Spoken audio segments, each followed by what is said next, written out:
Next up on the docket, we're going to be talking about Rule 17a-4, in particular, Section F, which is all around the worm requirement, but there's been a new amendment. Is that right, Franklin?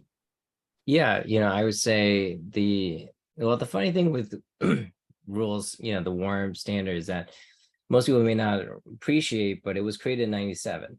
So the worm standard was created in 1997 in a world where everything was on a disk drive, everything was very cumbersome in the sense that it takes a lot to stand it up.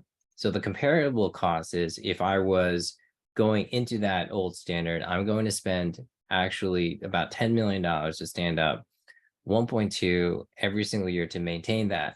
Now, the irony of it is that most of the time, FINRA doesn't even look at the worm unless they have a concern that the original documentation was somehow altered, that they really need to go back into it.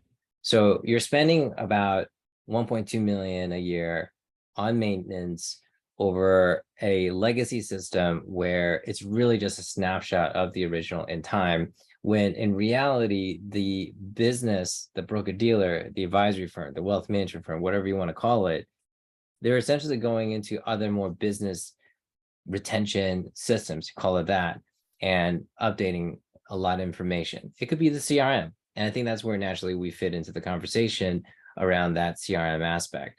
And the new 17a-4, the alternative for Audit Trail, you never want to say regulators are innovative, but in this case, I will give credit to the regulators. They are innovative. They really focus a lot on the language. If you think about how this amendment came across, they sent out massive time for commentary from the industry.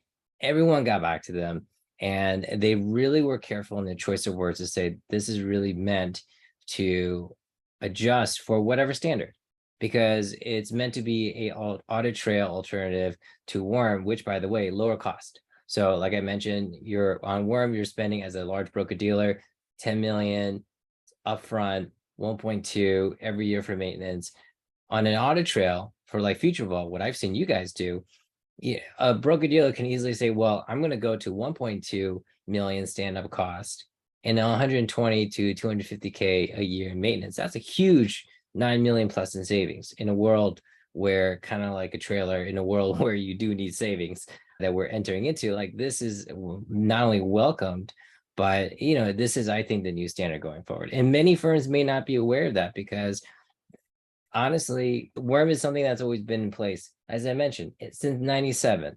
I'm sure there are plenty of firms that haven't even looked at the rules, because when's the last time you woke up in the morning and think, I'm going to read the SEC Rule 17a-4 because that's the most amazing thing I'm going to put together with my cup of coffee in the morning? Says no one ever.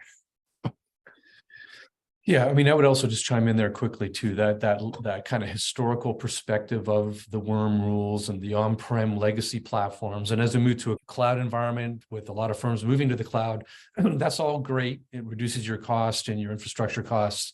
But that said, you still have to comply with the regulation, right? So that audit trail of documents and exchanges between a head office to an advisor to a client, right? So even though we've reduced the cost or potentially reduced the cost of having all those on-prem services and data storage requirements move to the cloud, we have now modern platforms to handle all of that and still maintain compliance. So I agree.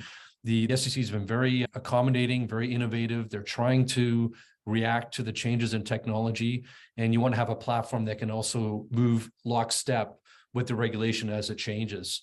So that always kind of mark to market, what I call, between a change in regulation and a change to my policies and procedures, my tech stack, so that I'm not overspending, I'm not underspending. I'm always kind of lockstep as the regulation moves, and the regulation is changing more frequently now. So how do you stay on top of that?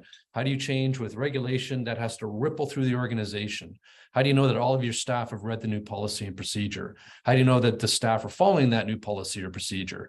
And so having an enterprise platform with audit trail capability, with documents for evidencing and artifacting that you're doing what you're saying you're doing again, that's all a good development with the technology and the SEC adopting and updating their compliance rules.